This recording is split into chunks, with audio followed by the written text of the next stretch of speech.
नमस्कार, आप सभी का बहुत बहुत स्वागत है आपके फेवरेट शो डॉक्टर से पूछो में। और मैं हूं आपके साथ अंशिका। हर बार की तरह आज के दिन यानी कि शुक्रवार को हम एक बार फिर आपके सामने उपस्थित हैं आप ही के सवालों के जवाब देकर। तो आपके सवालों के जवाब देने के लिए हमारे साथ स्टूडियो में मौजूद हैं एमबीबीएस डॉक्टर और एक्यूपंक्चरिस्ट, इसके साथ ही साथ energy medicine expert doctor S Ranjan ji. चलिए स्वागत करते हैं उनका। सर, आपका बहुत बहुत स्वागत है पीएमसी हिंदी चैनल पर। धन्यवाद जी। सर, आज का जो शो है, आज प्रश्न उत्तर श्रृंखला है, हमारी Q&A सेशन है।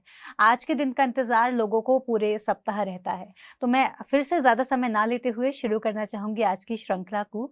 सर, आज का पहला सवाल हमें भेजा है मंजू धमीजा जी ने। इनकी उम्र 54 वर्ष है और वजन 75 किलो है। इनकी जो समस्या है, इनको लेफ्ट लेग में स्प्रेन्ड एंकल की प्रॉब्लम है। तो सबसे पहले मैं समझना चाहूंगी, स्प्रेन्ड एंकल जो है यानी कि मोच आना, इसको आम भाषा में हम कहते हैं, तो ये आखिर किन वजहों से हो जाता है? आम तौर पर पैर मुड़ने से सभी को हो जाता है या किसी स्पेशल कंडीशंस में होता है? देखिए, जब स्प्रेन एंकल मोच जी। आया, चलने में पैर ऊपर नीचे हुआ, मुड़ गया, लड़खड़ा गए, गिर गए, तो वो स्प्रेन आ रहा है। अब ये स्प्रेन एक तो एक्सटर्नल फैक्टर है कि पैर मुड़ा है, जी। हम बैलेंस गिरा है, बैलेंस डिस्टर्ब हुआ, गिर गए, गिरने लगे। एक्सटर्नल फैक्टर के अलावा इंटरनल फैक्टर भी है। हमारा जीवन जो है वो दो ऊर्जाओं पे चलता है। जो अंदरूनी हमारी पृथ्वी की ऊर्जा है, अगर वो ऊर्जा हमारी अच्छी है तो हमारी मजबूती रहती है हमारे भीतर। अगर हमारी भीतर मजबूती की कमी है तो थोड़ा बहुत भी अगर कभी मुड़ता है तो हमें तकलीफ हो जाती है। अगर हम भीतर से मजबूत हैं, पृथ्वी ऊर्जा, पृथ्वी प्राण अगर सफिशिएंट मात्रा में हमारे शरीर में है तो बॉडी थोड़े बहुत इधर उधर के झटके को, मोच को इजीली टॉलरेट कर लेता है, एकोमोडेट कर लेता है। तो अब कहीं पर एक्सीडेंट हो, कोई स्कूटी से दो पर्सन बैठे थे, दो गिर गए, दोनों को लगभग सिमिलर चोट लगी, लेकिन किसी को ज़्यादा तकलीफ हो जाती है, किसी को कम होती है। तो यहाँ पे हमारा इंटरनल लाइफ फोर्स, हमारी अंदरूनी शक्ति, उसका प्रभाव पड़ता है। तो हमें जीवन में इन जनरल हमेशा हमें हेल्थ को प्रायोरिटी बेसिस पे रखना चाहिए, क्योंकि कब इस तरह की कोई इमरजेंसी होगी कोई नहीं जानता। लेकिन हाँ, अगर हम अपने आप को ठीक रखें, खाने पर ध्यान हो, हमारा मेडिटेशन पे रेगुलर प्रैक्टिस हो, हम नींद को अच्छा रखें, जितनी जितनी जानकारी हम ले सकते हैं स्वास्थ्य के बारे में लेनी चाहिए, करना चाहिए। अपने आप को भीतर से मजबूत रखना चाहिए ताकि हम छोटे मोटे चीज़ों से परेशान ना हो जाए। लेकिन अब चूंकि स्प्रेन हो गया है तो यहाँ पर एनर्जी करण की मेडिसिन में यांग ची के डिस्टर्ब होने से तकलीफ हुई है। तो यांग ची को कम करने के लिए हम यांग पॉइंट को कम करते हैं अपोजिट पार्ट में। अब एंकल में है, बाएं एंकल को कम ठीक करने के लिए हमें दाहिने रिस्ट पर काम करना है।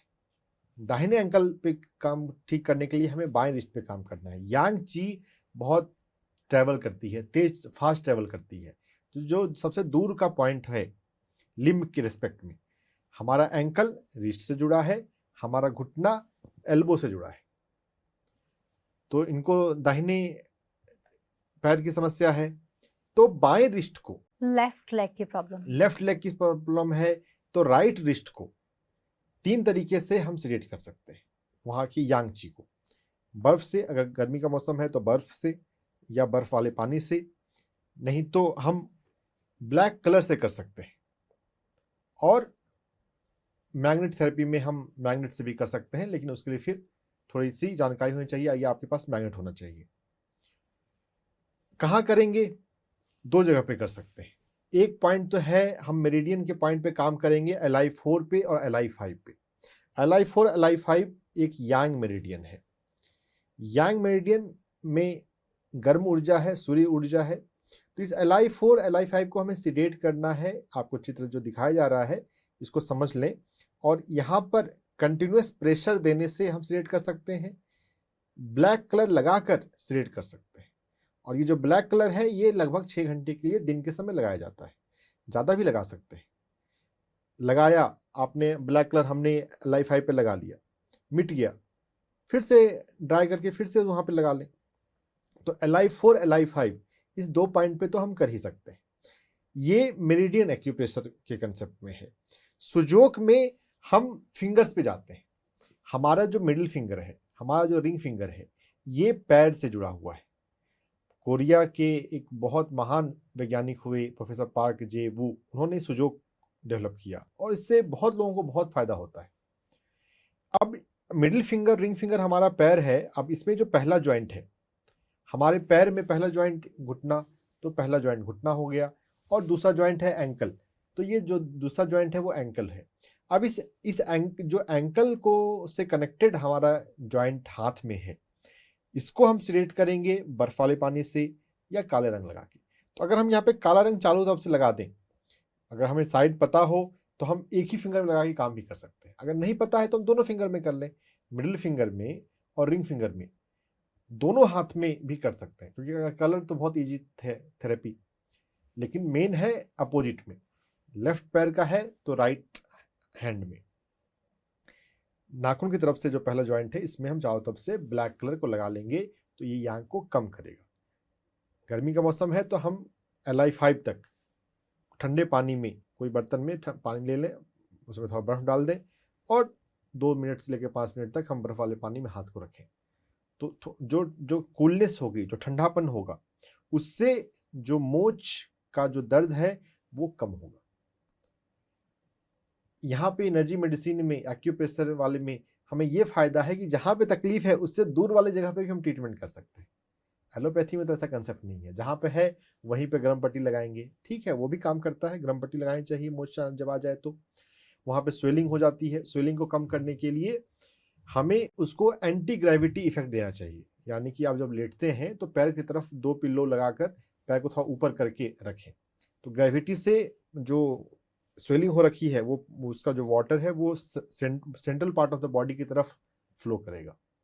तो ये जो बेसिक चीज़ें हैं, गर्म पट्टी लगाना, क्रेप बैंडेज और लेग को एलिवेट करना, वो तो करना ही है। हमें एक्यूप्रेशर और सुजोक का ठंडा पानी का प्रयोग और काले रंग का प्रयोग करना है।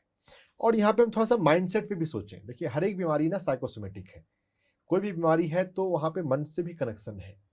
अपने आप को किसी भी तरह से कमजोर नहीं समझें। हम सभी दिव्य चेतना है, दिव्य आत्मा है। अगर अपनी दिव्यता का अगर हमें बोध रहता है, याद रहता है, जो कि ध्यान में कभी ना कभी हमें एहसास होता है, गहरे ध्यान में जब हमारा मन शून्य होता है, तो जब हमें समय का पता नहीं चलता ध्यान में, अच्छा ध्यान होता है, लगता है कि 10 मिनट ध्यान हुआ, लेकिन हो जाता है आधे घंटे, 40 मिनट। तो ये समय शून्यता की स्थिति में ना हमें अपने शरीर शून्यता की भी अनुभूति होती है। और इस शरीर शून्यता की जब अनुभूति हो रही हो, तब हमें अपना जो नॉन फिजिकल कॉन्शियसनेस है उसका भी बोध शुरू हो जाता है। तो कभी कभी ग्लिम्स हुआ होगा, हमें उसको याद करते रहना है कि हम वही हैं, दिव्य चेतना। और जब दिव्य चेतना है, जब हम दिव्य ऊर्जा से, भगवान की ऊर्जा से जुड़े हुए हैं, तो हम किसी भी तरह से कमजोर नहीं हैं। जब हम अपने आप को भीतर से सशक्त समझते हैं दिव्य प्राणी होने के नाते, तो हम हर तरह की चोट से, इंजुरी से, इन्फेक्शन से और कई तरह बीमारियों से प्रोटेक्टेड रहते हैं। ये एक बहुत महत्वपूर्ण बात है। हमें अपने जीवन में ध्यान को अपनाना चाहिए, अपने भीतर दिव्यता का भाव गहरा करना चाहिए। दिन में 2 बार ध्यान में बैठने की कोशिश करें। ध्यान लगे ना लगे इसकी फिक्र ना करें, टाइम देंगे तो लगता ही है। और जो ध्यान में अच्छा ध्यान कभी लगता है, उसमें जो आपको शून्यता का, दिव्यता का एहसास होता है, उसको याद रखिए, मैं वही हूं, मैं दिव्य चेतना हूं, मैं दिव्य आत्मा हूं। तो कमजोरी का भाव अपने भीतर नहीं रखना है। सर, जैसे कि अभी आपने बोला कि जो बीमारियां या जो परेशानियां हमारी लाइफ में आने लगती हैं, जी, कहीं ना कहीं उनका साइकोसेमेटिक रीज़न होता है। बिल्कुल। तो जैसे कि ये जो हमारे पेशेंट हैं, इनकी उम्र 54 वर्ष है, तो हमारे माइंड में ये सेट होता है कि हाँ, इतनी उम्र होने लग जाती है तो जॉइंट्स कमज़ोर होंगे ही, हल्के से मुड़ने से भी परेशानी आएगी ही, हड्डियाँ कमज़ोर हो ही जाएंगी। तो इसके साथ ही क्यों ना हमें अपनी डाइट पर भी ध्यान दें, क्योंकि उस दौरान हम अपनी डाइट को, मुझे ऐसा लगता है कि डाइट को इतना ध्यान नहीं देते हैं बिल्कुल। और बाकी सारी चीज़ों में और ज़्यादा हम जुड़ने लग जाते हैं। तो डाइट के बारे में थोड़ा बताइए इनको। देखिए मोच की बात है तो ये मसल का प्रॉब्लम है। जी, अगर फ्रैक्चर होता है तो हड्डी का प्रॉब्लम जी, है। तो जब बोन की का इशू होता है तब तो हमें किडनी पर काम करना चाहिए, और जब मसल का इशू होता है तो हमें अपने स्प्लीन पैंक्रियाज को मजबूत करना चाहिए। स्प्लीन पैंक्रियाज को मजबूत रखने के लिए हमें जो फल पीले रंग के हैं, जैसे पपाया है, मौसम्बी है, नारंगी है, संतरा, हम ऐसे फलों का सेवन करें तो ये हमारे स्प्लीन को मजबूत करते हैं। और इन जनरल हमारे भीतर अच्छा रहे डाइजेस्टिव सिस्टम हमारा, तो उसके लिए हमको मिलेट्स लेना चाहिए। जो 5 मिलेट्स हैं वो हमारे शरीर के लिए बहुत बहुत अच्छे हैं। अगर 5 मिनट हम लेते रहेंगे, कोदो, बार्नयार्ड, लिटिल मिलेट, ये इस तरह के 5 मिलेट है। 5 मिलेट का सेट ही मिलता है अमेजोन पे, यूट्यूब पे भी इसके वीडियो मिल जाएंगे। मिलेट्स हमारे शरीर के लिए बहुत बहुत अच्छे हैं, तो हम मिलेट्स का प्रयोग कर सकते हैं। और अगर किडनी की, अगर हड्डियों की बात है तो इससे हड्डियों की बात यहाँ पर नहीं है। अगर कहीं कहीं फ्रैक्चर होता है या फ्रैक्चर होने की संभावना रहती है, अगर डर है कि कैल्शियम लेवल मेरे भीतर कम कम है, क्योंकि बहुत कुछ लोगों का जब अगर जांच कराते हैं कैल्शियम लेवल अगर कम आया हो तो फिर कैल्शियम रिच डाइट हमें लेना चाहिए। तिल है, मखाना है, इन सभी में कैल्शियम अधिक होता है। हम अपनी किडनी पर काम करेंगे, किडनी को मजबूत करेंगे, तो अगर किडनी की नाड़ी मजबूत है तो कैल्शियम अधिक एब्जॉर्ब होगा। एनर्जी मेडिसिन में इंटरेस्टिंग कंसेप्ट है। कैल्शियम हम जो भोजन में खा रहे हैं, अलग अलग भोजन में भी कैल्शियम थोड़ा बहुत तो होता है, लेकिन वो अगर हमारा बॉडी उसको एब्जॉर्ब नहीं कर पाए तो काम कैसे होगा। तो हम जब नाड़ियों को मजबूत करते हैं, किडनी की नाड़ी को, पैंक्रियाज की नाड़ी को, तो एब्जॉर्प्शन भी बेहतर होने लग जाता है। तो न्यूट्रिशनल डिफिशियंसी या न्यूट्रिशनल सप्लीमेंट सिर्फ खाने से नहीं आता, हमें अपने आप को भीतर से मजबूत करने से भी आता है। तो हमें भोजन में इस तरह से ध्यान देना चाहिए। बहुत-बहुत धन्यवाद सर इस सवाल के जवाब के लिए। आशा करते हैं मंजू जी आपको आपके सवालों के जवाब मिल गए होंगे और इसके साथ ही इन सभी चीज़ों को आप अपने जीवन में उतारेंगी और इसके साथ ही बहुत जल्द ही पूर्णतः स्वस्थ हो जाएँगी। इसी के साथ सर बढ़ते हैं अगले सवाल की ओर। तो सर अगला सवाल है नीलम जी का। इनकी उम्र 30 वर्ष है और इनको पिछले 1 महीने से एनल फिशर की प्रॉब्लम है, जिसकी वजह से इनको काफ़ी परेशानियों का सामना करना पड़ता है और इसके साथ ही इनको स्किन इचिंग की भी प्रॉब्लम है हिप एरिया के अराउंड, जिसकी वजह से भी ये बहुत ज़्यादा इरिटेट हो जाती हैं। तो आपसे मैं समझना चाहूँगी कि क्या ये दोनों समस्या आपस में कोरिलेटेड हैं या फिर अलग-अलग समस्याएँ हैं? अलग-अलग इन पर काम करना है या किसी एक एक्यूप्रेशर पॉइंट पर या किसी एक बात को ध्यान में रख के दोनों समस्याओं पर काम कर सकते हैं? देखिए ये जो समस्या है, जी, एनर्जी को हम समझें कौन सी एनर्जी डिस्टर्ब हुई है। तो एनर्जी तो एक ही डिस्टर्ब हुई है, लेकिन हमें एक से अधिक एक्यूप्रेशर पॉइंट काम करने पड़ेंगे। जो फिशर है, एनल फिशर है, ये स्प्लीन ची का डिस्टर्बेंस है। स्प्लीन ची हमारे शरीर में कई अलग ढंग से काम करता है। तो स्प्लीन ची को मजबूत करेंगे, उसके लिए येलो कलर की कलर थेरेपी आएगी K7 एक्यूप्रेशर पॉइंट पे। सर स्प्लीन में हम येलो कलर ही क्यों यूज़ करते हैं? हाँ, ये इंटरेस्टिंग मामला है। क्लेयरवॉयंट जो रहे हैं हमारे, जिन्होंने एनर्जी मेडिसिन की जिन्होंने खोज की होगी कि हमारे शरीर की जो बनावट है, तो जो भीतर की जो ऊर्जा है, जो पृथ्वी से जुड़ी हुई ऊर्जा है, जो पृथ्वी फंक्शनल टाइप की ऊर्जा, तो वहाँ पर येलो कलर से स्प्लीन मजबूत होता है, ग्रीन से लीवर की एनर्जी मजबूत होती है, रेड कलर से हार्ट की एनर्जी मजबूत होती है, और येलो कलर से स्प्लीन की एनर्जी मजबूत होती है। लंग को मजबूत करने के लिए ब्राउन कलर यूज करते हैं, किडनी को मजबूत करने के लिए ब्लैक या ब्लू कलर यूज करते हैं। तो ये पार्टिकुलर कलर जो है वो पार्टिकुलर वेवलेंथ ऑफ लाइट को अट्रैक्ट करता है ना। तो जब हम पीला रंग लगाएंगे तो एक विशेष फ्रीक्वेंसी की लाइट ही हमारी बॉडी में अब्जॉर्व होगी, तो वो एनर्जी नाड़ी पर काम करती है। और ये इंटरेस्टिंग है, ये काफ़ी अच्छा काम करता है। हमने इसका कई प्रयोग मैं कई सालों से मैं देख रहा हूँ। तो स्प्लीन को मजबूत करने के लिए हमें येलो कलर लगाना है K7 एक्यूप्रेशर पॉइंट पे। K7 एक्यूप्रेशर पॉइंट जो होता है वो हमारे पैर में एंकल से 2 अंगुल लगभग ऊपर होता है। इस K7 एक्यूप्रेशर पॉइंट को हमें सिडेट करना है। सिडेट करने के लिए जब हम हाथ के प्रेशर से सिडेट करते हैं तो लगातार हम दबाव देते हैं, दबा के रखते हैं 1 मिनट, 1.5 मिनट, 2 मिनट, और दबाव जब हटाते हैं तो वहाँ पर हल्दी लगा दें, पीला रंग का हल्दी घोल के रखें पानी से और दोनों जगह लगा के छोड़ दें। हल्दी के अलावा हम येलो कलर का मार्कर यूज कर सकते हैं। साथ ही साथ हमें अपने डाइट पे बहुत ध्यान देना जरूरी है। कॉन्स्टिपेशन होने से फिशर की या पाइल्स की समस्या होती है। ब्लीडिंग पाइल्स हो, नॉन ब्लीडिंग पाइल्स हो, फिशर हो, ये सभी एक ही कैटेगरी के हैं। डाइजेस्टिव सिस्टम को ठीक रखना है, और डाइजेस्टिव सिस्टम को ठीक रखने के लिए हम जो भोजन करते हैं, क्या भोजन करते हैं, कब करते हैं, कैसे करते हैं, ये बहुत इंपॉर्टेंट है। हमने पूरे डाइजेस्टिव सिस्टम पे बहुत लंबी बात करी भी है, वो एपिसोड भी आप हमारा पुराना देख सकते हैं। मैं मुख्य बात फिर से रिपीट करना चाहूँगा कि हमें अपने भोजन में मिलेट्स सबसे इम्पॉर्टेंट पॉइंट हैं जो हमारे डाइट को अच्छा, हमारे पेट को अच्छा रखेंगे। पेट को अच्छा रखने के लिए ना माइक्रोबायोम का कंसेप्ट एक समझना है। हमारे गट में, हमारी बड़ी आंत में, छोटी आंत में भी, बड़ी आंत में ज़्यादा हेल्दी बैक्टीरियाज होते हैं जिनको माइक्रोबायोम कहा जाता है। 10% सेल्स हमारी बॉडी में हमारे अपने हैं, 90% सेल्स नंबर वाइज बैक्टीरिया के सेल्स हमारी बॉडी में बहुत हैं, और उनका भी ध्यान रखना, और साथ साथ सिस्टम चलता है। हम ऐसा नहीं है कि हमारे शरीर में बैक्टीरियाज हैं तो हम उनको कुछ नहीं करेंगे। म्यूचुअल कॉपरेशन है, हमारे सब चीज़ों को वो रेगुलेट करते हैं और डाइजेस्टिव सिस्टम को सबसे ज़्यादा करते हैं। उनका जो खाना है वो फाइबर से, उनका खाना अगर उनको नहीं मिले तो फिर हमारा डाइजेस्टिव सिस्टम गड़बड़ हो ही जाएगा। और उनका खाना फाइबर जो है वो फल में, सब्जियों में और मिलेट्स में है।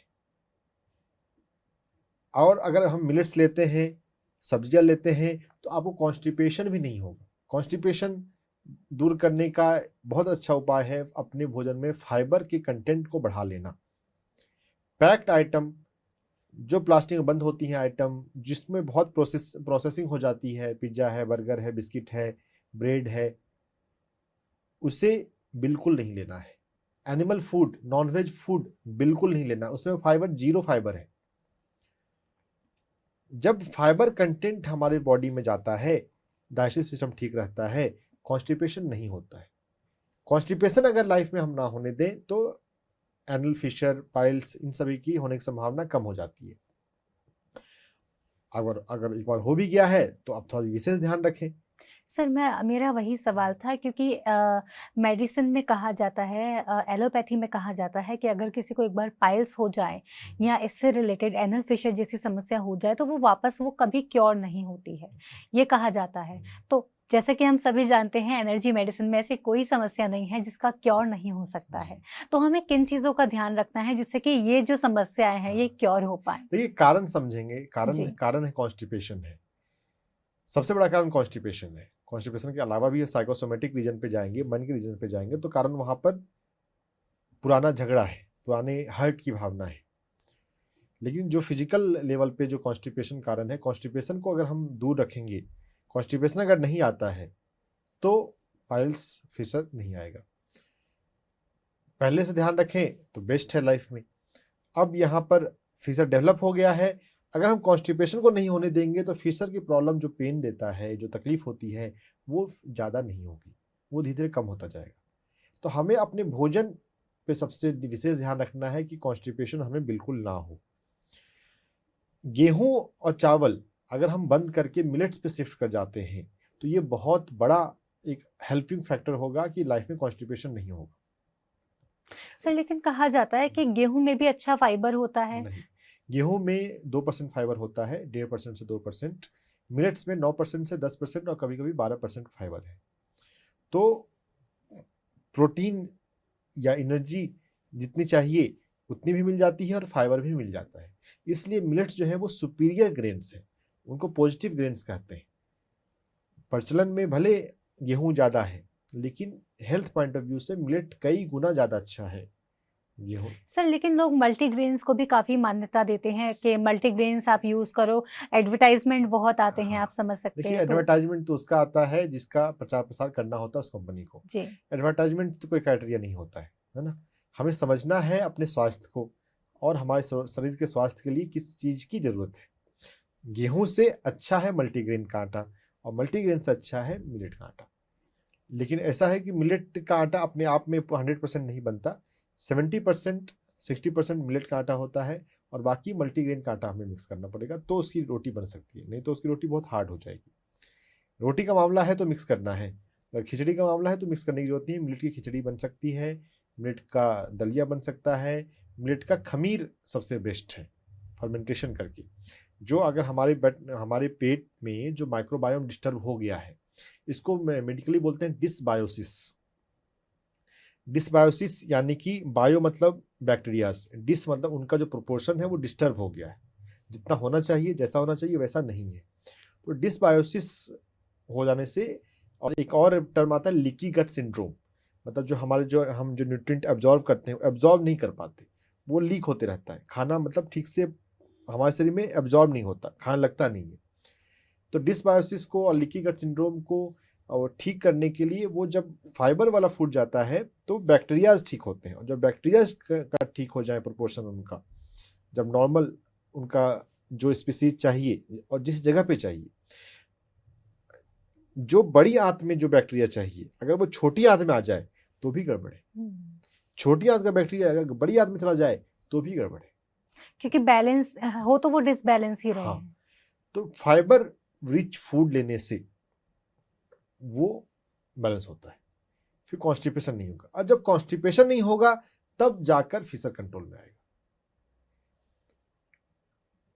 हाँ, टेम्पररी जब तकलीफ हो रही हो तो मैं एक सुजोग का पॉइंट बताता हूं। हमारे हाथ में मिडिल फिंगर और रिंग फिंगर के बीच में ये पेरिनियम का एरिया है, तो इसको आगे से ऊपर से नीचे से दोनों हाथ में हम इसको दबा सकते हैं।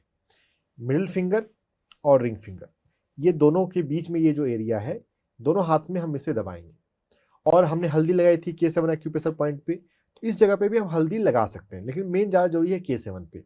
और चूंकि हाथ का मामला है तो धुलेगा, हट जाएगा, तो थोड़ा लगा भी ले जब अब लगा सके तो, लेकिन ज़्यादा K7 पे हमें हल्दी लगानी है। तो इसको जब हम मसाज करेंगे तो जब भी पेन हो रहा होगा आप इसको मसाज करेंगे तो आपको थोड़ा रिलीफ मिलेगा, है ना। सुजोक कॉरेस्पॉन्डेंस, पेरिनियम कॉरेस्पॉन्डेंस को मसाज करने के अलावा पेन को कम करने के लिए एक और पॉइंट मैं आपको बता देता हूँ, LI4। ये LI4 एक्यूप्रेशर पॉइंट जो है वो हमारे हाथ के अंगूठे और इंडेक्स फिंगर के ये जंक्शन पे है। तो हम इसे 2 अंगुली से इसे लगातार इसे दबा के रखेंगे। इससे जब हम 2 मिनट लगातार दबा के रखते हैं तो हमारे शरीर में कहीं भी कोई भी दर्द हो उसमें राहत मिलता है। हमारे शरीर में कहीं भी कोई भी दर्द हो LI4 को सिलेक्ट करने से। लेकिन ये सभी तरह के पेन को कंट्रोल करने के लिए एक टेम्पररी माध्यम है, ये मेन चीज नहीं है। ये इससे पूरी तरह से ठीक नहीं होगा फिशर। हाँ, जब तकलीफ हो रही है, दर्द हो रहा है, तो दर्द को थोड़ा, उसके इंटेंसिटी को थोड़ा कम कर देगा, थोड़ी राहत मिलेगी। दोनों हाथ में LI4 को सिलेक्ट कर सकते हैं। हाथ के प्रेशर से चूंकि हमें सपोर्टिव पॉइंट के रूप में हम कर रहे हैं तो सिर्फ हाथ से दबा के कर लें, नहीं तो काला रंग लगा के भी कर सकते हैं। और जो ईचिंग की जो समस्या बताई है, ये ईचिंग जो है ये पृथ्वी प्राण की कमी से होता है। देखिए, ऊर्जा के कंसेप्ट को हमें समझना है कि कितना हमें पृथ्वी की ऊर्जा से जोड़ना है, कितना हमें सूर्य की ऊर्जा से जोड़ना है।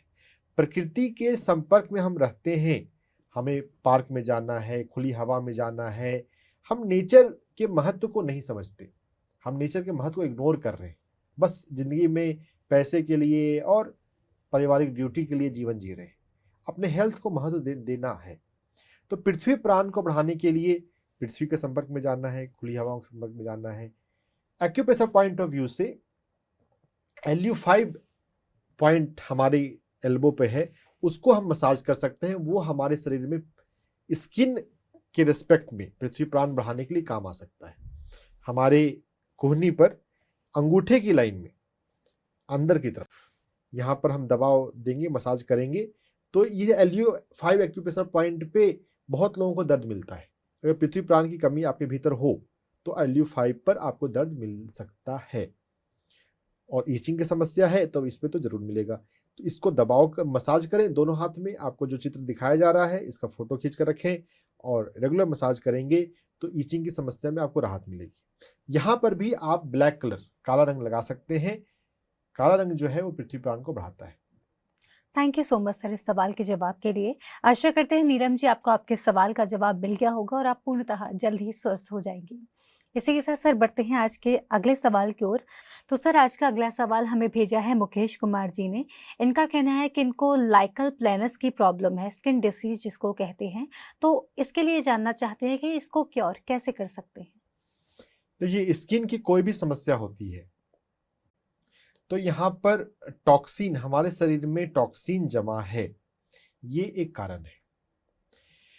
टॉक्सिन अगर जमा होगा तो जहां पे टॉक्सिन जमा होगा वहां पर कोई ना कोई वो डिस्टरबेंस, डिस्कलरेशन, ईचिंग, पेन, मवाद, फोड़ा, फुंसी, कुछ ना कुछ लेकर वो आएगा। तो स्किन डिजीज में और स्किन के अलावा भी बहुत सारी डिजीज में हमें डिटॉक्स पर बहुत फोकस करना चाहिए। देखिए, जितना जरूरी हमें अपने कमरे की सफाई करना है उतना ही जरूरी हमारे शरीर की सफाई भी करना है। लेकिन हम जब तक तकलीफ नहीं होती तब तक हम अपने शरीर की सफाई करने के लिए कंसर्न नहीं होते। हम जो भी हमारे भोजन में इतनी ज़्यादा गड़बड़ी हमने कर ली है ना। प्राकृतिक रूप से तो हमारे खाने के लिए फल और सब्जियां हैं। जब आग पर हमने पकाकर खाने लग गए तभी थोड़ा सा चीज़ें बदल गई। जितना हम भोजन में मसाले का प्रयोग करते हैं हम उसको खाने लायक ज़बरदस्ती बना रहे हैं। फल और सब्जियों को डाइट खाया जा सकता है। फल और सब्जियों को खाने पे अधिक फोकस करना चाहिए। जितनी सब्जियां ज़्यादातर लोग खाते हैं उसका 3 गुना सब्जियां खाने की ज़रूरत है। डिटॉक्स के मामले में यहाँ पर फिर से फाइबर का रोल है। अगर हमारे शरीर में सफिशिएंट फाइबर जाता है तो डिटॉक्स होता है। प्रोसेस्ड फूड जाता है तो वो क्लीन होने में, प्रोसेस होने में उसमें अधिक समय लगता है ना। हमें प्रोसेस्ड फूड को कम से कम बॉडी में लेना चाहिए। और अगर लगता है कि हाँ बॉडी में हमारा वेट ज़्यादा हो गया है या स्किन की डिजीज हो गई है तो अब डिटॉक्स करने के लिए फास्टिंग और इंटरमिटेंट फास्टिंग का बहुत रोल है। सप्ताह में 1 दिन हम फास्टिंग कर सकते हैं या महीने में 1 दिन कर सकते हैं। और इंटरमिटेंट फास्टिंग यानी कि 15 से 16 घंटे का फास्ट, ये तो हम सप्ताह में या तो हर दिन भी कर सकते हैं, तो 3 से 5 दिन तो आराम से किया जा सकता है कि शाम में आप 7 बजे तक भोजन कर लें और फिर अगले दिन 10 बजे या 11 बजे लें, है ना। तो इसे हमारी आदत को बदलने की बात है। और सुबह में अगर कुछ खा लगता है कि भूख का समय हो रहा है तो नींबू पानी पी लेंगे तो हमें बॉडी में फीलिंग का एहसास हो जाता है। ये बहुत ज़्यादा प्रॉब्लम की बात नहीं देता। बहुत सारे नेचुरोपैथी कैंप में इसकी ट्रेनिंग भी होती है। तो अगर कोई चाहे तो कोई नेचुरोपैथी के प्रोग्राम को अटेंड करने के अपने आप को ट्रेन कर सकते हैं कि हाँ 16 घंटे का फास्ट रखना मुश्किल नहीं है। ये इंटरमिटेंट फास्टिंग करेंगे तो क्लीन होना, हमारा शरीर क्लीन होना शुरू हो जाएगा। इसके अलावा डिटॉक्स करने के बहुत सारे तरीके हो सकते हैं। डिटॉक्स पे हमारा पूरा एपिसोड है, उसे आप देख सकते हैं। अभी डिटॉक्स पर मैं ज़्यादा ना जाते हुए मैं इस बात पर जाऊंगा कि ये जो स्किन है, स्किन एनर्जी मेडिसिन में स्किन का कनेक्शन हमारे लंग से होता है। लंग की ची स्किन को बनाती है। तो लंग ची में LU5 सबसे अच्छा पॉइंट है, LU5 और LU6, जिसका मसाज हम करके लंग ची को अच्छा कर सकते हैं। LU5 पे अगर आप दबाते हैं, अगर दर्द मिलता है तो वहां पे भी दबाना है, नहीं तो सिर्फ LU6 पे करेंगे। लेकिन ये LU5 और LU6 पे मसाज कर कर स्किन को हेल्दी करना ये तब काम करेगा जब आपने डिटॉक्स कर चुके हो। आपको LU6 स्किन पर दिखाया जा रहा है, इसको आप फोटो खींच के रखें, इसको मसाज करें। देखिए, स्नान करके हम परफ्यूम लगाते हैं, इत्र लगाते हैं, तो बिना स्नान किए बहुत लोग लगा लेते हैं तो उतना बात तो नहीं आएगा, है ना। डिटॉक्स करके आप LU5 LU6 का मसाज करेंगे तो आपको ज्यादा अच्छे रिजल्ट्स मिलेंगे। सिर्फ LU5 LU6 पे करने से रिजल्ट आने में समय लग सकता है। फास्टिंग करें, इंटरमिटेंट फास्टिंग करें। अगर वजन ज्यादा है तो वजन को कम करें। जो वजन हमारा जरूरत से ज्यादा होता है, ज्यादातर केस में हमारी बॉडी में जो अननेसेसरी फैट है, अननेसेसरी टॉक्सिन है, कचरे का ही वजन होता है। अगर हम एक्स्ट्रा वेट को अगर हम लूज करेंगे तो शरीर का हेल्दी होना आसान हो जाता है।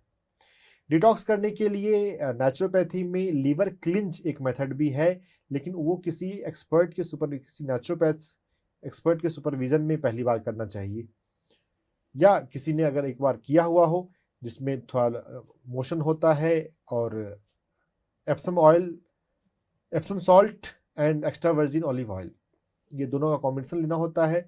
जो एक्स्ट्रा वर्जिन ऑलिव ऑयल है वो गॉल ब्लैडर के मुंह को डायरेक्ट कर देता है, और जो एप्सम सॉल्ट है उससे लूज मोशन फ्रीक्वेंसी बढ़ जाती है बॉयल की, तो हमारे मोशन में बाइल निकल जाता है। तो हमारी बॉडी को डिटॉक्स करने के लिए सबसे बड़ा कंट्रीब्यूशन लीवर का है। तो अगर लीवर हेल्दी रहेगा तो डिटॉक्स जल्दी होता है। तो अपने स्किन को हेल्दी करने के लिए हमें लंग पे और लीवर पे काम करना है। LU5 LU6 पे करें। मन पर काम करने के लिए अपने से प्रेम करना बढ़ाना है। आई लव माई सेल्फ, मैं खुद से प्यार करता हूँ, ये बोलते रहे, मैं खुद से प्यार करता हूँ। अपने आप को खुश रखें। अपने आप को खुश रखने के लिए जो जो काम करना आपको अच्छा लगता है उसे जरूर करें। हम बहुत बार अपनी खुशी को ना दूसरों के लिए पोस्टपोन करते रहते हैं। दूसरों के लिए खुशी के लिए, परिवार वालों की खुशी के लिए भी काम करें और अपनी खुशी के लिए भी काम करें। अपनी खुशी के लिए अपनी खुशी को सैक्रिफाइस ना करें। देखिए, ये अगर हम अपने अपने आप को महत्व नहीं देते हैं, अपनी खुशी को महत्व नहीं देते हैं, तो हम बस अपने परिवार वालों का करते हैं, अपने बच्चों का करते हैं, अपने स्पाउस का करते हैं, अपना नहीं करते। तो ये सेल्फ लव स्किन के हेल्थ के लिए बहुत इंपॉर्टेंट है। खुद से प्यार करें, बोलते रहें मैं खुद से प्यार करता हूं। आईने के सामने जाएं तो बोले आई लव माई सेल्फ, मैं स्वयं से प्रेम करता हूं, मैं खुद से प्यार करता हूं। और खुद को खुश रखने के लिए जो चीज़ें होती हैं, जो चीज़ें आपको करनी पसंद हैं, कोई खेल खेलना पसंद है, घूमना पसंद है, जो चीज़ें पसंद है उसको भी करें। खुश रहेंगे तभी आपका स्किन जो है ग्लो करेगा, स्किन ठीक रहेगा। और स्किन इशू में थोड़ा धैर्य रखना पड़ता है। स्किन लेवल पे बीमारी जब पहुंचती है ना, ये बहुत लंबा समय लेकर पहुंचती है। स्किन लेवल पे बीमारी तुरंत नहीं जाती। हमारे शरीर में जब भी हेल्थ गड़बड़ होता है, सबसे पहले हमारा डाइजेस्टिव सिस्टम गड़बड़ होता है। बीमारी बड़ी होते होते होते, गंदगी जमा होते होते होते स्किन लेवल पे पहुंच जाती है। तो स्किन डिजीज में थोड़ा धैर्य अधिक रखना पड़ता है अपना ध्यान रखने के लिए। लेकिन अगर आप इन सभी का ध्यान रखते हैं, करेंगे, तो आपको फायदा जरूर होगा। Thank you so much sir इस सवाल के जवाब के लिए। आशा करते हैं मुकेश जी आपको आपके सवाल का जवाब मिल गया होगा। इसी के साथ बढ़ते हैं अगले सवाल की ओर। अगला सवाल है मनीष ठाकुर जी का। इनकी उम्र 25 वर्ष है। इनको हेरिडिटरी मेल पैटर्न बाल्डनेस की प्रॉब्लम है और इसके साथ ही डैंड्रफ की भी प्रॉब्लम है। तो और ये जो समस्या है इनको 2008 से ये समस्या इनको सामने आई है। तो इसके बारे में आपसे जानना चाहेंगे। देखिए, सबसे पहले तो इनके हेरिडिटरी कंसेप्ट को चेंज करने की जरूरत जी। है। हेरिडिटरी कुछ भी नहीं होता है मनीष जी। हमें ये ना मेडिकल में जो से ज्यादा कंसेप्ट बना दिया गया हेरिडिटरी का, ये एक मेडिकल का डिफेक्ट है। जीन है, लेकिन ये जीन किस तरह से काम करेंगे ये निर्भर करता है कि जीन को सिग्नल कैसा दिया जा रहा है आपके माइंड के द्वारा। अगर आपने उसे एक्सेप्ट कर लिया है कि हाँ ये हेरिडिटरी है, ये तो ठीक होना मुश्किल है, तो वही होगा। अगर तनाव में है तो अपने तनाव को कम करना बहुत इंपॉर्टेंट है। बाल्डनेस के केस में हमारे सिर पर प्रेशर नहीं होना चाहिए। आप अपने काम को खुश रहते हुए करना सीखें। उन कामों को करें जिसमें आपको खुशी मिलती है। अपने प्रोफेशन को पैसों के लिए नहीं करें। हमारे समाज में एक बहुत बड़ी कमी है कि हम पैसों के लिए काम करते हैं। पैसों के लिए काम मत करें, खुशी के लिए काम करें। जिसमें खुश रहेंगे ना, आप पैसा भी अच्छा कमा सकते हैं। जो से ज्यादा हमने महत्व दे दिया है पैसे को, अपने आप को अगर आप स्ट्रेस में डाल के काम करेंगे ना, तो प्रॉब्लम, हेल्थ की प्रॉब्लम आएगी ही। तो पहले पैसा कमाने के लिए अपने हेल्थ को खराब करो और फिर बाद में हेल्थ को पाने के लिए पैसे को खर्च करो। तो ये तो कोई समझदारी नहीं है। बाल्डनेस, सिर के बाल कम होना, इसमें स्ट्रेस का बहुत बड़ा रोल है। स्ट्रेस को कम करें। स्ट्रेस को कम करने के लिए अपने खुशी पसंद का काम करें। योग निद्रा करें। 1 महीने के लिए आप योग निद्रा करके देखें। दोपहर में या शाम में करना आइडियल है, नहीं तो 24 घंटे में कभी भी कर सकते हैं। योग निद्रा करने से हमारा मन बहुत शांत रहता है, और मन शांत होगा तभी सिर की समस्याएं ठीक होंगी। ध्यान भी अपनाना चाहिए आपको। योग निद्रा करते हुए आप ध्यान को भी कर सकते हैं, लेकिन शुरुआती साधक के लिए, जब अगर आप लाइफ में पहली बार अभी ध्यान शुरू कर रहे हैं, तो योग निद्रा कर लेना ज़्यादा अच्छा है। योग निद्रा करने से आपको रिलैक्स करना, खुद को रिलैक्स करना आ जाएगा। फिर आप श्वास पे ध्यान लगाने जा रहे हैं तो बहुत अच्छा ध्यान होगा आपका। तो तनाव कम करना है, खुश रहना है, पसंद के काम को करना है, योग निद्रा करना है, हेरिडिटी के कंसेप्ट को चेंज करना है। अगर आपको साइंस पसंद है तो आप इपिजेनेटिक्स के कंसेप्ट को समझ सकते हैं। इपिजेनेटिक्स क्या है? मेडिकल साइंस में भी इपिजेनेटिक्स आ गया है, लेकिन बहुत कम डॉक्टर, बहुत कम रिसर्चर इस फील्ड के बारे में बात करते हैं या इस पर काम करते हैं। इपिजेनेटिक्स के माध्यम से हम सो कॉल्ड हेरिडिटरी बीमारियों को भी ठीक कर सकते हैं। हेरिडिटरी कंडीशन को सोचने की जरूरत नहीं है। अब मैं एनर्जी मेडिसिन पर आता हूँ। ये जो बाल्डनेस है, बालों का कनेक्शन ना हमारी किडनी की नाड़ी से होता है। अगर हमारी किडनी की नाड़ी मजबूत रहेगी, अगर हमारी किडनी मजबूत रहेगी और किडनी की नाड़ी मजबूत रहेगी, सिर्फ किडनी की बात नहीं है, किडनी की नाड़ी पर आपके पास पैसा है लेकिन लिक्विडिटी नहीं है, आपके पास जमीन है लेकिन लिक्विडिटी नहीं है, तो कैश का क्रंच हो सकता है ना। आपके पास प्लॉट है, खेत है, लेकिन वो बिक नहीं रहा, तो काम नहीं बनेगा। तो नाड़ी एक्टिव होना जरूरी है ना। किडनी ठीक हो सकता है, लेकिन हो सकता है नाड़ी एक्टिव नहीं है, नाड़ी काम नहीं कर रही है, कम काम कर रही है। तो किडनी नाड़ी को एक्टिव करना है तो मैं आपको 2 पॉइंट बताता हूँ, K5 और K6। इन साइड का हमारे 2 लेफ्ट और राइट में ना किडनी की नाड़ी में अंतर होता है। तो पुरुषों के मामले में बाएं पैर में K5 और K6, इस 2 पॉइंट पर आपको काम करना है। K6 एक्यूप्रेशर पॉइंट जो है वो एंकल के, हमारे टखने के जस्ट नीचे होता है, और K5 उसके पीछे होता है। इस K5 और K6 को आपको स्क्रीन पर दिखाया जा रहा है, इसका आप अच्छे से फोटो खींच के रख लें। K5 और K6 को आप मसाज करें, 2-2 मिनट के लिए मसाज करना है, दिन में 3 से 5 बार। और 2 मिनट के मसाज करने के बाद आपको वहां पर काला रंग लगा के छोड़ देना है। काला रंग लगाने से पृथ्वी प्राण बढ़ता है। किडनी का कनेक्शन पृथ्वी प्राण से ज्यादा है। वैसे इसका कनेक्शन यांग ची से भी है काफी हद तक। यिन और यांग दोनों किडनी में अलग अलग है। बालों के हेल्थ के लिए पुरुषों को लेफ्ट साइड में काम करना है। अगर यही ऐसा कुछ सवाल अगर महिलाओं की तरफ से आया होता तो उनको अपने दाहिने पैर में K5 और K6 पर काम करना होता। हमारे हर तरह के श्रोता हमारे पास होते हैं, ये बात समझ लीजिए, महिलाओं को अपने बालों को स्वस्थ रखने के लिए दाहिने पैर की K5 K6 पर काम करना चाहिए अगर बालों की कोई भी समस्या है तो। K5 K6 पर मसाज करेंगे, कलर लगाएंगे। अपने भोजन में किडनी को हेल्दी रखने के लिए राजमा आप लें, मखाना आप लें, मिलेट्स लें, तो इससे आपका किडनी अच्छा रहेगा। किडनी अच्छा रहेगा तो बाल अच्छे रहेंगे। और जो डैंड्रफ की बात बताई, ये तो थोड़ा अपने बॉडी में मॉइस्चर रखना है। नाभि में तेल लगाने से हमारे शरीर में ड्राइनेस जो है वो नहीं ज़्यादा होता है। परंपरा में आपने शायद सुना होगा, गांव में करते हैं, स्नान से पहले नाभि में तेल लगाते हैं या सोने से पहले नाभि में तेल लगाते हैं। कहीं पे घी लगाने की भी बात आती है। तो मॉइस्चर हमारी बॉडी में, नाभि में मॉइस्चर आता है तो पूरी बॉडी में मॉइस्चर बहुत अच्छा हो जाता है। विंटर में मॉइस्चर की बात ज़्यादा पता समझ में आती है, ओंठ फट जाते हैं। डैंड्रफ भी मॉइस्चर का डिस्टर्ब होना है। तो विंटर में तो ये ज़्यादा, मैं जब गांव में रहता था, विंटर में नाभि में तेल लगाने के लिए मेरी नानी कहा करती थी, लगाते थे। तो ऊपर हम काम करें उसके साथ, उससे ज़्यादा जरूरी है कि हम भीतर से काम करें, अपने बॉडी में मॉइस्चर की कमी ना होने दें। पानी पर्याप्त मात्रा में पिएं, खुश रहें, किडनी की नाड़ी अच्छी रहेगी तो आपको ये बाल्डनेस का समस्या जो है वो उसमें कमी आएगी। बालों के मामले में भी थोड़ा ध्यान रखना पड़ता है, तुरंत आप रिजल्ट ना मत सोचें। 6 महीने लगातार अगर आप K5 K6 पर काम करेंगे, अपने आप को खुश रखते हुए, योग निद्रा और ध्यान करते हुए, तो आपको प्रभाव चेंज नजर आएगा। Thank you so much sir इस सवाल के जवाब के लिए। इसी के साथ बढ़ते हैं अगले सवाल की ओर। अगला सवाल है त्रिशा जी का, और इनको वर्टिगो की प्रॉब्लम है। वर्टिगो आम भाषा में अगर हम समझें तो चक्कर आने की समस्या इनको है, और इसके साथ ही इनको BPPV की भी समस्या है। तो मैं आपसे समझना चाहूंगी, ये समस्या जो दूसरी इन्होंने बताई BPPV, ये क्या होती है? ये वर्टिगो का ही एक टाइप है, वर्टिगो ही है ये, और कुछ नहीं है।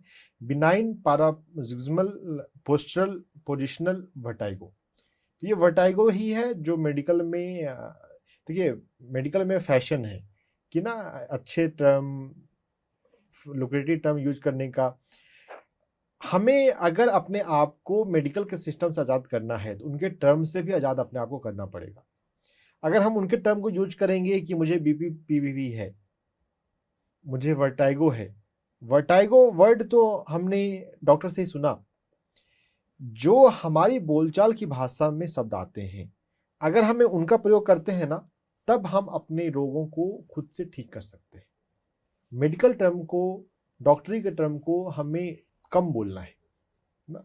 मुझे चक्कर आता है, आपने अपनी समस्या भेजी, आपने बीपी भी लिख दिया तो समझते हैं कि हमने समस्या बता दी। ये समस्या भेजने का सही तरीका नहीं है। अपनी समस्या को अपने शब्दों में आपको डिस्क्राइब करना चाहिए। जब पहली बार डॉक्टर के पास आप गए, किसी से कंसल्ट किया, तब आपने उसको क्या बोलकर बताया, आपको वो लिख कर भेजना है। ये हमारे सभी श्रोता, जब आप सवाल भेजते हैं, अपने शब्दों में सवाल को डिस्क्राइब करें, मेडिकल टर्म का कम से कम यूज करें, तब ना हम उसको एनर्जी मेडिसिन पे ज़्यादा अच्छे से समझ पाते हैं और उस पर ट्रीटमेंट कर पाते हैं।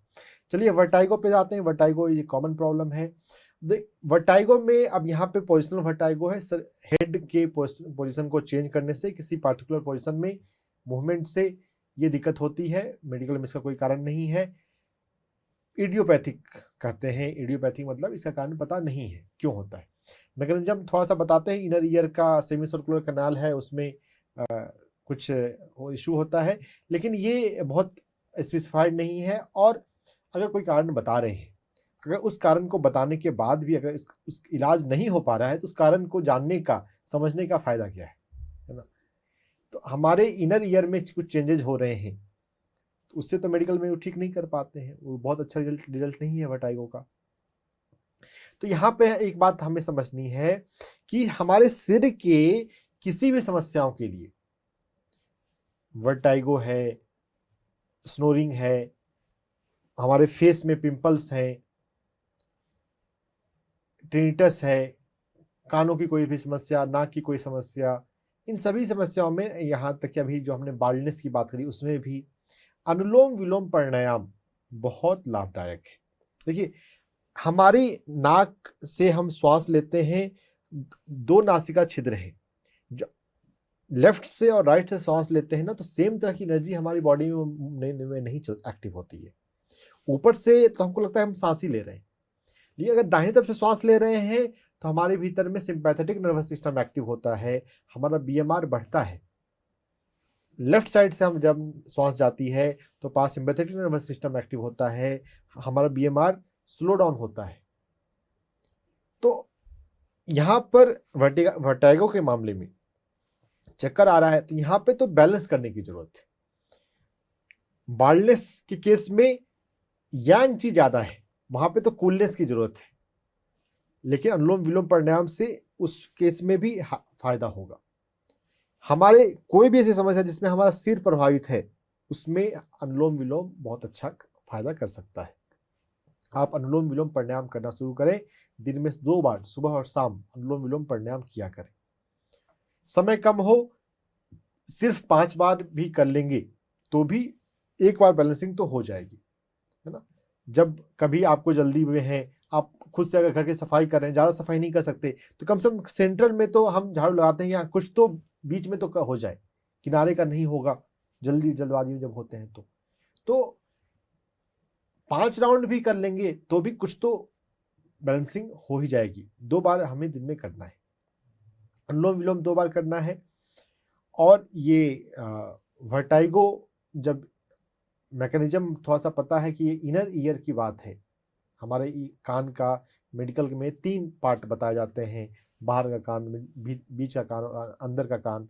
तो अंदर के कान की समस्या है, तो फिर यहाँ पे जो मेरिडियन आ जाता है, वो ट्रिपल बार्बर मेरिडियन आ जाता है, जो हमारे रिंग फिंगर में, हमारे पैर में और हाथ में, दोनों में नाड़ी का कनेक्शन मैं बताऊंगा। पहले पैर का, हाथ का हम समझ लें। ये हमारे रिंग फिंगर, छोटी उंगली के बगल वाली उंगली हाथ में, और पैर में भी ऐसा ही, छोटी वाली उंगली के बगल वाली उंगली में। इसके टिप्स का हमको मसाज करना है, दोनों हाथ और दोनों पैर में। हाथ का मसाज करना ज़्यादा इजी है, तो इसका ज़्यादा हम कर लें। रिंग फिंगर के टिप्स का मसाज करेंगे और अंगूठे के टिप्स का मसाज करेंगे। तो ये वर्टाइगो को, चक्कर आने की समस्या को ठीक करने में हेल्प करेगा। साथ में ब्लड प्रेशर का आपको मेंशन करना चाहिए था, बीपी वगैरह तो नहीं है। बीपी भी चेक करते रहिए, बीपी को नॉर्मल रखें। बीपी नॉर्मल अगर नहीं होगा तो वो भी अपने आप में एक कारण होता है चक्कर आने का। नहीं लिखा है तो उम्मीद करते हैं कि आपका ठीक होगा, लेकिन अगर बीपी अगर कम या ज़्यादा है, ज़्यादातर ज़्यादा ही होता है, तो बीपी वाला वीडियो हमारा देखिएगा और बीपी को कंट्रोल कीजिएगा। बीपी कंट्रोल होगा तभी चक्कर आना ठीक होगा। और कभी कभी लो बीपी भी होता है, चूंकि सवाल महिला का है तो महिलाओं में लो बीपी भी कभी कभी हो जाता है। हीमोग्लोबिन को भी नॉर्मल रखना जरूरी है। हीमोग्लोबिन के बारे में भी आप चेक करा लीजिएगा, और हीमोग्लोबिन अगर कम है तो जूस का सेवन अधिक करेंगे, हीमोग्लोबिन को नॉर्मल करेंगे, तभी चक्कर आना बंद होगा। अनुलोम विलोम प्राणायाम करें। अंगूठे के और रिंग फिंगर के टिप्स को दोनों हाथों में और दोनों पैरों में, ज़्यादा हाथ में मसाज करेंगे, फायदा मिलेगा। और एक्यूप्रेशर पॉइंट हम कर सकते हैं PC6 हमारी कलाई पर, रिंग फिंगर कलाई से 3 अंगुल के डिस्टेंस पे है। PC6 का मसाज करेंगे। पैर में SP6 एक्यूप्रेशर पॉइंट है, SP6 का मसाज करेंगे। और हम अपने थर्ड आई का मसाज कर सकते हैं। थर्ड आई जो है दोनों भौं के बीच में, यहाँ पे हम अपना अंगूठा रखें और हम SP6 मसाज करने के बाद या कभी भी मसाज करें। SP6 PC6 इन सभी पे हमें एक बार में 2 मिनट के लिए मसाज करना है। दिन में 2 बार 3 बार हमें मसाज करें। ये थर्ड आई पे जो हम मसाज करेंगे, ये सोने से पहले मसाज करना एक बहुत अच्छा रहता है, नींद भी अच्छी लाता है। अगर अपने थर्ड आई का हम मसाज कर लें तो ये नींद अच्छी लाता है। वैसे दिन में कभी भी कर सकते हैं। PC6 SP6 और GV26 थर्ड आई, ये मसाज करने से आपको चक्कर आने की समस्या में राहत मिल जाएगी। Thank you so much sir इस सवाल के जवाब के लिए। आशा करते हैं त्रिशा जी आपको आपके सवाल का जवाब मिल गया होगा। इसी के साथ बढ़ते हैं अगले सवाल की ओर। अगला सवाल है अमन का। अमन को गॉल ब्लैडर का स्टोन है और ये इसको रिमूव करने का उपाय आपसे जानना चाहते हैं। गॉल ब्लैडर को स्टोन को रिमूव करने के लिए मैं पहले एक्यूप्रेशर पॉइंट की बात बताऊंगा, और लीवर क्लिंज बहुत इफेक्टिव है गॉल ब्लैडर स्टोन निकालने के लिए। पहले हम एक्यूप्रेशर पॉइंट पे समझ लेते हैं। गॉल ब्लैडर का जो स्टोन है, स्टोन क्या है, एक तरह का कुछ जमाव है जो हमारे शरीर में गॉल ब्लैडर में हो गया है। तो जमाव को, ठहराव को हमें कम करना है। तो ठहराव को कम करने के लिए 2 एक्यूप्रेशर पॉइंट गॉल ब्लैडर की नाड़ी पे पैर में, GV43 और 41। 43 जो है वो कोल्ड पॉइंट है, वो ठहराव है। तो ठहराव को हमें कम करना है, सिडेट करना है, लेकिन ठहराव को कम करने के साथ साथ हमें बहाव को बहाना है। विंड ची, मेडिकल एनर्जी के लैंग्वेज में बोलते हैं विंड ची को टोन करना है, वो है GV41। लाल रंग से आपको ये दिखाया जा रहा है। पीछे है हमारी पैर की सबसे छोटी उंगली और उसकी बगल की उंगली के बीच में। इस GV41 का मसाज करें। जो फोटो आपको दिखाया जा रहा है इसका फोटो खींच के रखें। GV41 का मसाज करना है, और GV43 जो उंगली के जड़ पे है उसको हमें सिडेट करना है, दबा के रखना है, यहाँ पे मसाज नहीं करना है। GV43 सिडेट और टोन 2 अलग चीज है, इसको समझ के रखें तभी फायदा ले पाएंगे। GV43 को सिडेट करेंगे, दबाव देंगे, और दबाव देने के बाद जब दबाव हटाएंगे तो आप वहां पर लाल रंग लगा के रखें। लाल रंग 6 घंटे के लिए। दोनों ही जगह आप इजी करने के लिए लाल रंग लगा सकते हैं। तो GV41 पे आप ग्रीन कलर भी कर सकते हैं। ग्रीन कलर जो है बहाव को शुरू करने में हेल्प करता है, और एक बार जब बहाव शुरू हो जाए, जब ऊर्जा चलने लग जाए, तो ऊर्जा गति को तेज करने के लिए लाल रंग का प्रयोग GV41 पर किया जा सकता है। ये GV43 41 जो हम कर रहे हैं, 43 को सपोर्ट करने के लिए हम हाथ में एक पॉइंट है TW2 हमारे रिंग फिंगर के बेस पर, इसको भी हम सिडेट करेंगे। सिडेट करने का तरीका ध्यान रखिए, लगातार हमें दबाव देना है। 1 मिनट, 1.5 मिनट, 2 मिनट का दबाव देंगे, और जब दबाव हटाएंगे TW2 से तो वहां पर हम लाल रंग लगा देंगे। तो ये GV43 को सपोर्ट करने के लिए है। और GV41 को, जो कि विंड पॉइंट है, GV41 को सपोर्ट करने के लिए लीवर 1 पर काम करना है। लीवर 1 जो है वो हमारे पैर के अंगूठे के नाखून के जड़ पर है। लीवर 1 को टोन करना है, मसाज करना है। मसाज करने के बाद वहां पर हरे रंग को लगाना है। ग्रीन कलर जो है वो विंड ची को शुरू कर देता है। लीवर 1 नाखून के जड़ पे है, तो यहाँ पर दर्द नहीं होता है दबाने पर, लेकिन फिर भी आपको दबाव देना है। और ग्रीन कलर तो बहुत आसान है, आप लगा के 6 घंटे के लिए छोड़ सकते हैं। ऐसा दोनों पैरों में करेंगे। तो मेन पॉइंट तो GB43 और 41 है, लेकिन उन दोनों को सपोर्ट करने के लिए 2 पॉइंट ये है। साथ में आपको अपने जीवन में एक्टिव होना है। जो स्टोन एक जगह रुक गया, लाइफ में आप कहीं रुके नहीं, स्टक ना हो। साइकोसोमेटिक रीजन में हमें ये बात समझनी है कि हमें लाइफ में एक्टिव रहना है, हमें लाइफ में डायनेमिक रहना है ना। अपने वेट को भी कम रखें, वेट ज़्यादा नहीं होना चाहिए, वेट ज़्यादा होगा तो ठीक होने में दिक्कत आती है। वेट को कम कंट्रोल में रखें। लीवर क्लिंच को भी सीखें, अगर खासकर अगर कोई नेचुरोपैथ होता है, यूट्यूब पे डालिएगा liver cleanse. Extra virgin olive oil और एप्सम सॉल्ट के दोनों के कॉम्बिनेशन को 2-2 घंटे पर लेकर इसे कर सकते हैं, लेकिन किसी नेचुरोपैथ का सुपरविजन में चाहिए, क्योंकि जब लूज मोशन लगते हैं तो कभी कभी कुछ लोग घबरा जाते हैं। जैसे कोई घबराने की बात नहीं है। लूज मोशन कितनी बार आपको लगा होगा? लूज मोशन होता है तो थोड़ा आराम करना होता है, लेकिन ठीक है। कितनी क्वांटिटी में लेना है इसलिए मैं क्वांटिटी अभी नहीं बता रहा हूं, क्योंकि आप किसी नेचुरोपैथी एक्सपर्ट के पास जाकर ही उसको करेंगे। ऐसा भी होता है लीवर क्लींज करने पर सिंगल नाइट में, एक रात में स्टोन बाहर आ जाता है। तो स्टोन में सर्जरी कराने की जरूरत तो बिल्कुल भी नहीं है। आपको नाड़ियों पर और लीवर क्लीनिंग पर काम करना है। सर्जरी की जरूरत बिल्कुल नहीं है। सर, ये जो लिवर क्लेंस का आपने बताया, तो लिवर क्लेंस का जो ट्रीटमेंट है, हम फैटी लिवर वालों को भी ये सजेस्ट करते कर हैं। सकते हैं। तो सर, इसी के साथ बढ़ते हैं अगले सवाल की ओर। अगला सवाल है चंदन जी का। इनकी उम्र 82 वर्ष है। इनका कहना है कि इनके पैर सुन्न रहते हैं और कमर में भी दर्द रहता है पूरा दिन। ये आपसे सहायता चाहते हैं। देखिए, कमर में जो दर्द होता है यह तो किडनी की चीज जो है वो कमजोर हो रही है। वैसे इनकी उम्र भी हो गई है। जी। सीनियर सिटीजन में किडनी की वीकनेस ज़्यादा हो सकती है। वैसे तो किसी को भी हो सकती है, क्योंकि लाइफ स्टाइल हमने बहुत अपना खराब कर लिया है। अगर लाइफ स्टाइल को हम खराब कर लेंगे तो कोई भी हमारा ऑर्गन वीक हो सकता है। लेकिन चलिए, अब यहाँ पर तो खैर जस्टिफाइड है एज की वजह से।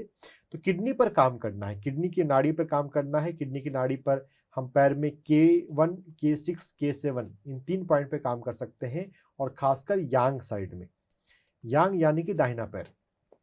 लेकिन अगर K1 पर, K7 पे अगर दर्द हो तो बाएं पे भी कर सकते हैं।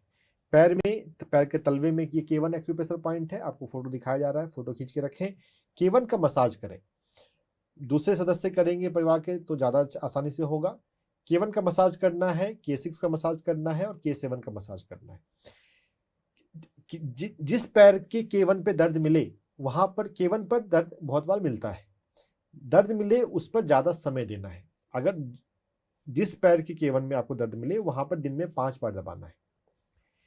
K1, K6, K7 पर दबाव के साथ साथ जो पैरों की उंगलियों के टिप्स पर मसाज करने से भी नाड़ियों का फ्लो, खासकर यांग नाड़ी का फ्लो एक्टिव होता है। जो सुनपन की समस्या है, 5 उंगलियों को सोने से पहले अगर तेल लगा के मसाज करना चाहें तो तेल लगा के कर सकते हैं, बिना तेल का ही मसाज किया जा सकता है।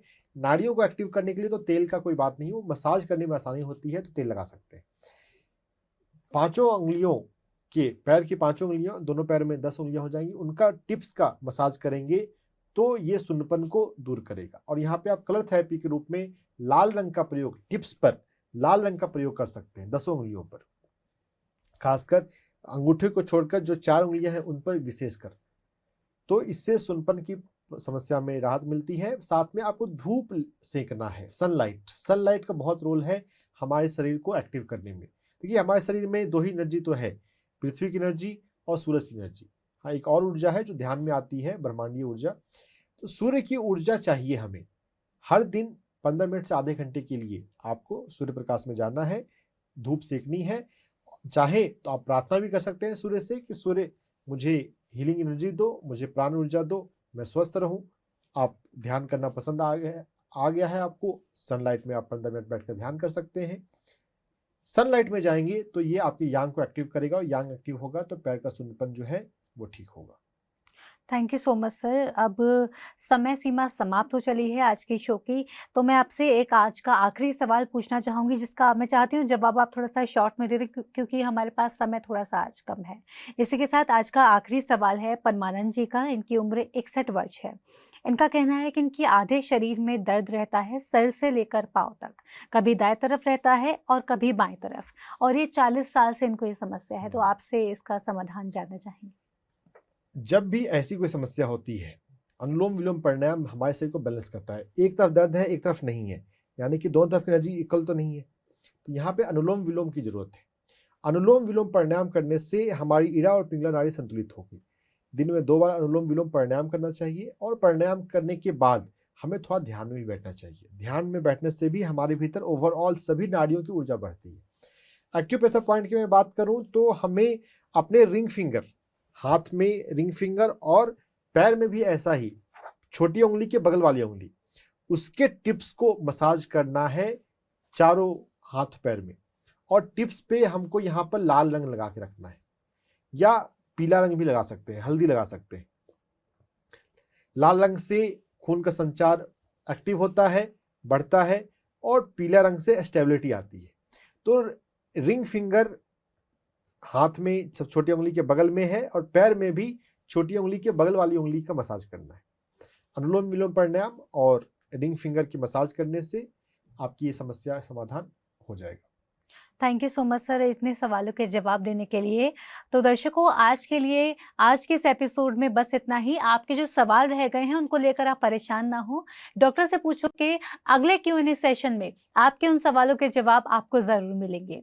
इसी के साथ आज के लिए आपसे इजाज़त लेती हूँ, लेकिन सर उससे पहले आपसे इजाज़त लेना चाहूँगी और आपको थैंक यू बोलना चाहूँगी कि आपका इतने कीमती समय में से आपने कुछ समय निकाला और हमें दिया, और इसके साथ ही हमारे जो व्यूअर्स हैं उनकी समस्याओं को दूर करने के लिए एक छोटा-सा कदम आगे बढ़ाया। बहुत-बहुत धन्यवाद सर आपका। Thank you. तो दर्शकों, इसी के साथ आज के इस एपिसोड में इतना ही, और इसके साथ ही आप यदि आपको और भी कोई समस्या अगर होती है और भी कोई आपके सवाल हैं, तो आप उन सवालों को हमें भेजना ना भूलें। हमारा व्हाट्सएप नंबर आपकी टीवी स्क्रीन्स पर फ्लैश हो रहा है। इस व्हाट्सएप नंबर पर आप अपने सवाल हमें भेज सकते हैं। याद रहे, जैसा कि सर ने अभी बताया, कि सिर्फ आपको जो भी बीमारी है उसका मेडिकल टर्म ना भेजें, उसके साथ आपको परेशानी उस बीमारी में क्या हो रही है ये ज़रूर मेंशन करें, क्योंकि जब आप ये मेंशन करते हैं कि आपको क्या समस्या हो रही है, तो उस समस्या का निदान करना और इसका इलाज आपको बताना थोड़ा आसान हो जाता है, और आपकी समस्या बहुत जल्द ही इससे ठीक भी हो जाएगी। तो इसी के साथ एक बार फिर होगी आपसे मुलाकात डॉक्टर से पूछो के अगले एपिसोड में। इसी के साथ मुझे दीजिए आज्ञा, और आप देखते रहिए PMC हिंदी चैनल। नमस्कार।